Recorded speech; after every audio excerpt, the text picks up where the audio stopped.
Greetings and welcome back to room 303 in our Talks with Walt, as we are calling our readings through the deathbed edition of Walt Whitman's Leaves of Grass. We turn now to a little poem I was looking a long while. This is poem number 19 of the 38 of the collection that we refer to in Leaves of Grass as Autumn Rivulets.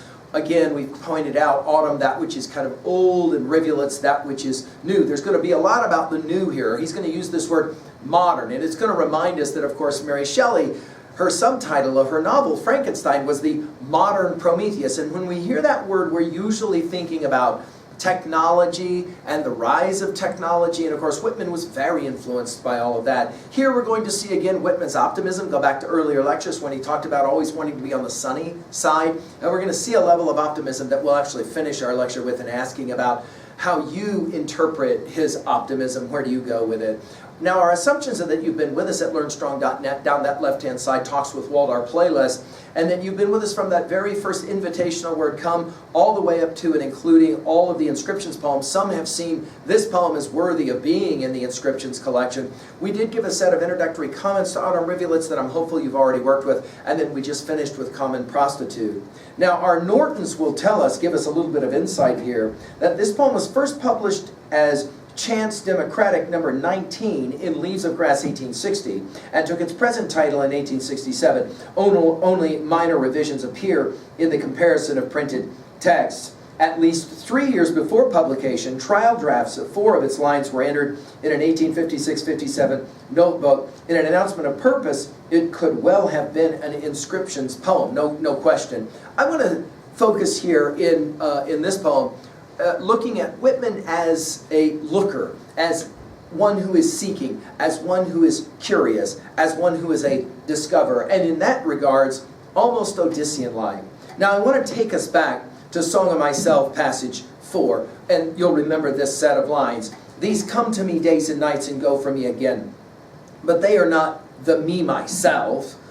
Apart from the pulling and hauling stands what I am, stands amused, complacent, compassionating, idle, unitary.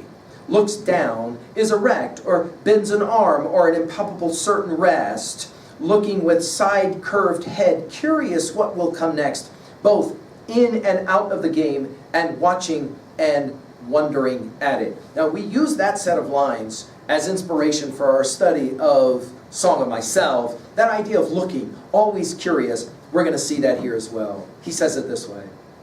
I was looking a long while for intentions, for a clue to the history of the past, for myself and for these chants, and now I have found it.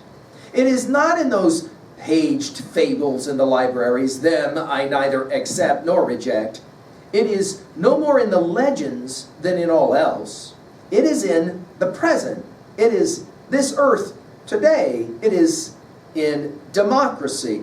The purport and aim of all the past is the life of one man or one woman today, the average man of today. It's in languages, social customs, literatures, arts. It's in the broad show of artificial things, ships, machinery, politics, creeds, modern improvements, and the interchange of nations, all for the modern, all for the average man of today. Now, this celebration, of course, of the democratic is huge, and he begins, notice, by pointing out the I was looking. By the way, that phrase, I was looking, is only used one time in Leaves of Grass, and it's right here. I was looking for a long while. By the way, do you remember that last line of To a Common Prostitute ends with, till then I salute you with a significant look? It's fascinating to me the way that Whitman has put these poems together so that they build on each other. They kind of grow. The way, of course, a rivulet would kind of run into the sea. I was looking a long while for intentions. Notice capitalized takes us back to Outlines for a Tomb number 2, where he uses this word intentions. For a clue, you'll remember this use of this word right at the very beginning of Leaves of Grass when I read the book. For a clue to the history of the past for myself, interesting given, of course, Songs of Myself, and for these chants, a formulation we're very familiar with. And now I have found it. Now, this now is going to take us to this notion of the today, modern, and all of that. And then we're going to get 8 of these it. It is this repetition. It is. But notice that we begin with negation. In other words, he's going to tell us what it's not before he tells us what it is. What is the fundamental intention of the whole project that is Whitman's project? Notice, it's not in those paged fables in the libraries, and we've seen this, of course, with libraries, querulous criticisms from Song of the Open Road, Passage 1. Early in Leaves of Grass, you'll remember that he was hopeful that Leaves of Grass would stand in the libraries, and yet in Song of the Open Road 6, he'll tell us that wisdom can't be taught in schools, and so there will be kind of a demeaning of the academic enterprise here. Notice in parenthetics, he will say about these fables in the libraries, and some would argue, this is his view of religious texts as well, them I neither accept nor reject. This idea of neither this or that, and of course there's a whole line in Buddhist traditions and Buddhist theology of this neither this nor that type of thing. We see it in Taoism as well, and he's going to play the game here. It's not in the fables or the stories of the past, although he says he doesn't accept or reject any of them.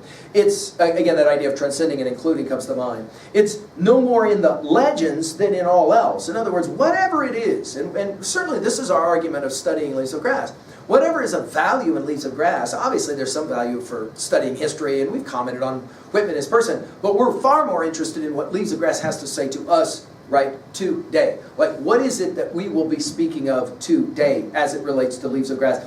It's no more in the legends than in all else. It's in the present. It'll be the modern by the time that we finish this text. It's in the present. It's in this earth today. It's in, notice capitalized, democracy, and then again in parenthetics, the purported aim of all the past, this idea of evolution, and we commented on this in a number of the inscriptions poems when we were working with it earlier. It's in the life of one man or one woman today, the average man of today. You'll remember this in Song of the Exposition, passage 7, to teach the average man the glory of his daily walk, this idea of this formulation of the average man.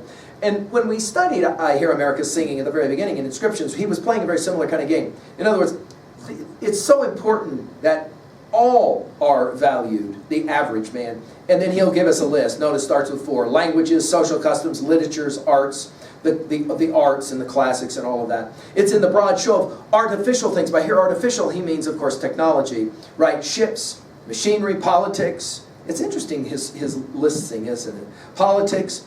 Then he's got creeds. It takes us back to Song of Myself, passage 1, creeds in schools and abeyance. Modern improvements and the interchange of nations. We're going to comment on this at Passage to India when we get there here briefly. And then he finishes, all for the modern, all for the average man of today. In other words, everything that has come before, we've commented so many times on this in our inscription study, is leading to this moment in time and to, of course, Whitman as artist. And that leads us now to 2a. I think Whitman's arguing that the greatest artists, the greatest writers, the greatest chanters are those who speak to the average, to the normal person of today. As we commented on so many of our lectures of the great writers, from Shakespeare to Milton to Emily Dickinson, what is it that makes them so great? Well, they're able to take everything from the past and subsume it, and then, of course, to make it somehow new. And this is why we will say the new is the new. The NEW is the KNEW. In other words, it cycles in some profound ways, but it always does it through the divine average, as he will call it in Leaves of Grass. At 2b, I love the repetition of the it and, of course, the negative approach, right? It is not. It is this, but it is not that. At 3, I mentioned Passage to India, and in some ways, reading Autumn Rivulets and a number of these poems is just getting us ready for that amazing poem, Passage to India. So when we get there, we'll be ready for it. Finally, at 3b, do you share Whitman's optimism about the average, about the divine average, as he sometimes will refer to it? And do you believe that we can still hold an optimism like this, given all of the doubt and acrimony of our current time and place? Or are you finding that your study of Leaves of Grass is in fact helping you to get there? I hope that that's the case. Thank you.